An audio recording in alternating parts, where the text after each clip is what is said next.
Hello friends, welcome back to the study for civil service channel. और ये तस्वीर जो आपको दिखाई दे रही है, ये रॉकेट, इसका नाम है, जिस मिशन के बारे में हम बात करने जा रहे हैं आज, एक्सपोसैट। कल अर्थात 1 तारीख को इसरो ने इस तरीके से हैप्पी न्यू ईयर मनाया और आगाज़ किया 2024 का एक लॉन्च करके XPoSat Satish Dhawan space centre से इसरो के द्वारा। इसरो के चेयरपर्सन एस सोमनाथ ने 2024 को गगनयान ईयर घोषित किया है। अर्थात इसका मतलब ये है कि इस साल ऐसे कई सारे और लॉन्चेस हमको देखने को मिलेंगे इसरो के द्वारा। तो ये बहुत ही गौरवपूर्ण कह सकते हैं कि पल है भारत के लिए, और ऐसा करने वाला भारत विश्व का दूसरा देश बन गया है। ठीक, पहला कौन है? यूएसए, नासा, और दूसरा ऐसा करने वाला भारत देश बन गया है। तो इसी एक्सपोसैट के संबंध में छोटी सी चर्चा कर लेते हैं, काफ़ी इंपॉर्टेंट है। ठीक, आइए देखते हैं। Gaganyaan year 2024, ISRO launches XPoSat on January 2024, यानी कि कल। And in this way ISRO या India became the world second country to launch such mission after IXPE। तो IXPE किसका मिशन था? नासा का, जो कब लॉन्च किया गया था? 2021 में। IXPE का फुल फॉर्म जान लेना जरूरी है, imaging x ray polarimetry explorer. Spelling गलत है, कोई बात नहीं। इमेजिंग एक्सरे पोलरीमेट्री एक्सप्लोरर इसका फुल फॉर्म है। इसका भी वही काम है जो इसका काम होगा। ठीक है, तो सबसे पहले देख लेते हैं कि एक्सपोसैट का फुल फॉर्म क्या है। X rays polarimeter satellite. Okay, what will it do? This will study x-ray polarization. तो यहां पर कीवर्ड हमारे लिए क्या है? What is the polarization of the light, उसको भी थोड़ा सा समझेंगे हम लास्ट में। And it's cosmic sources such as black holes and neutron stars. हमारे स्पेस में कई सारी हेवनली बॉडीज हैं जो अपनी लाइट खुद एमिट करती हैं, जैसे कि स्टार, सन, न्यूट्रॉन स्टार्स, जो बाद में ब्लैक होल भी बन जाते हैं। They keep on emitting radiations, और उसमें कई प्रकार की वेव्स होती हैं, रेज होती हैं, जैसे कि एक्सरे की हम बात कर रहे हैं। तो this mission will study what? The x-ray polarization, the polarization of x-ray. ये एक्सरे कहाँ से आ रही हैं? उन कॉस्मिक सोर्सेस से आ रही होंगी, उनकी स्टडी करेगा ये mission. Okay, Satish Dhawan space centre से इसको लॉन्च किया गया, और जिस व्हीकल से लॉन्च किया गया है उसका नाम है PSLV C58। This is very important, ये आपको याद रखना होगा। पीसेस वाले एग्जाम में तो क्वेश्चन ऐसे ही आ जाता है उठ के कि उस लॉन्चिंग व्हीकल का नाम क्या है। ठीक है, C58 PSLV। ओके, तो ये काफ़ी इंपॉर्टेंट एक टॉपिक है और बहुत बड़ी उपलब्धि है भारत के लिए, क्योंकि ऐसा भारत करने वाला दूसरा देश है, इसलिए काफ़ी इंपॉर्टेंट हो जाता है। अच्छा, इस मिशन में 2 पेलोड्स जा रहे हैं, एक का नाम है पॉलिक्स, एक का नाम है एक्सपेक्ट। पॉलिक्स का फुल फॉर्म देख लेंगे, इंडियन एक्सरे पोलरीमीटर, और एक्सपेक्ट का नाम है एक्सरे स्पेक्ट्रोस्कोपी।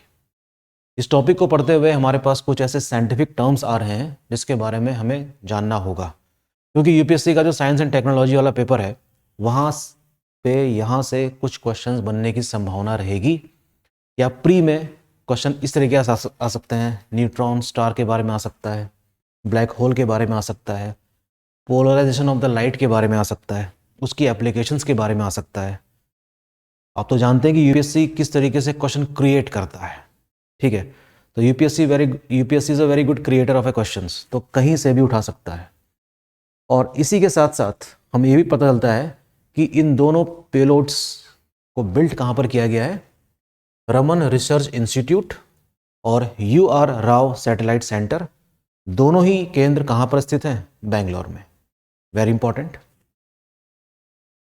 अच्छा, न्यूज़पेपर्स में या न्यूज़ में हम जब पढ़ते हैं तो हमको एक खबर और पता चलती है कि इसरो ने तीसरी बार इसका इस्तेमाल किया है, पोयम का। पोयम यहाँ पर कविता की बात नहीं हो रही है ना, तो इसका भी फुल फॉर्म जान लेना जरूरी है कि what is poem. So poem means PSLV, P for PSLV, orbital experimental module. PSLV orbital experimental module is the full form of poem. तो ऐसे ही अपनी सफलता से खुश होने पर जो हमारे चेयरपर्सन इसरो के, उन्होंने कहा कि पोएम इज स्क्रिप्टेड, है ना।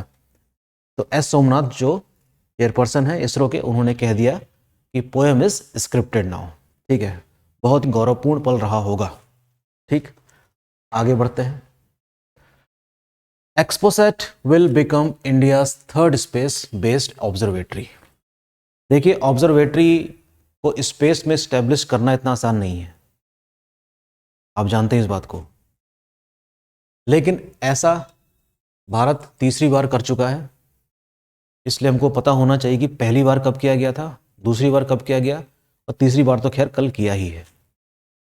After the recently launch of what, last year Aditya L1 की लॉन्चिंग की गई थी, जो सन के एटमॉस्फेयर के संबंध में जानकारी इकट्ठा कर रहा है।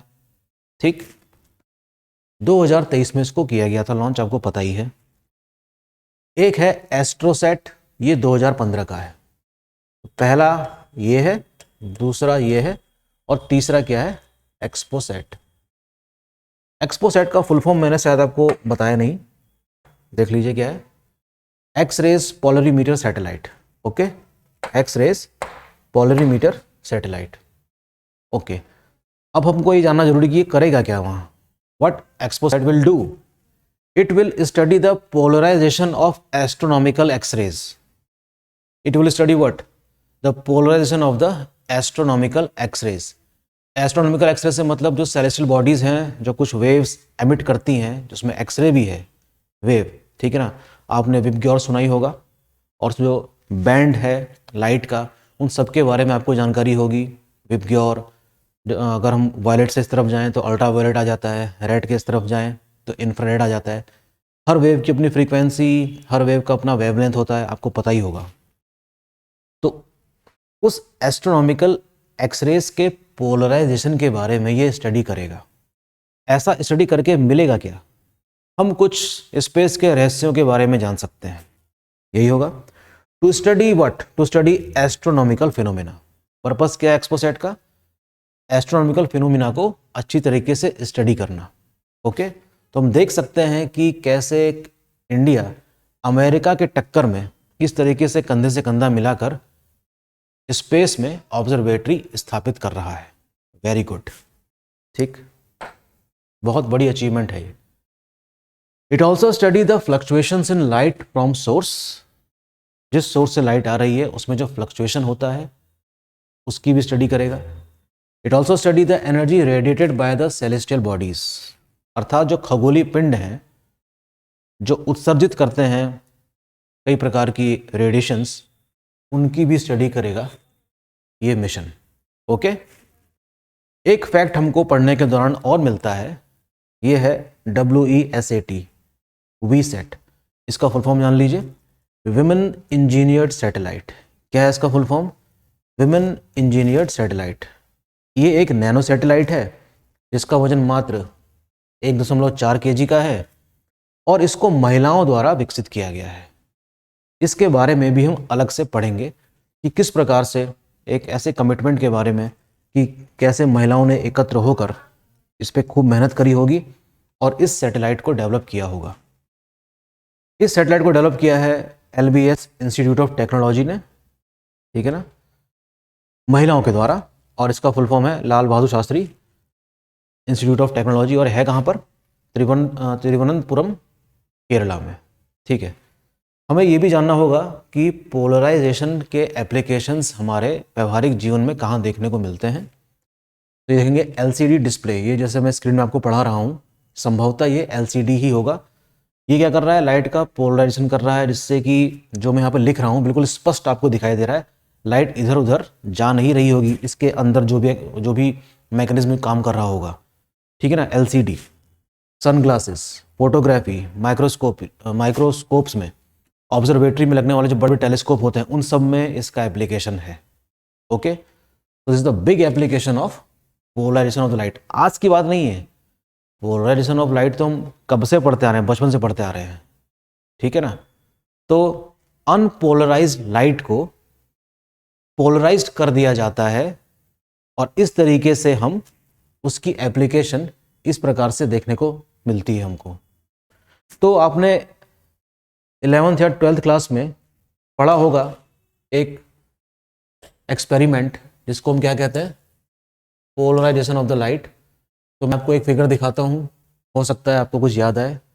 एक सोर्स से अनपोलराइज्ड लाइट आ रही है, इस पोलराइजर फिल्टर में पड़ रही है, ठीक है, और हम देख सकते हैं कि कैसे अनपोलराइज्ड लाइट पोलराइज्ड हो जा रही है, अर्थात एक ही दिशा में जा रही है।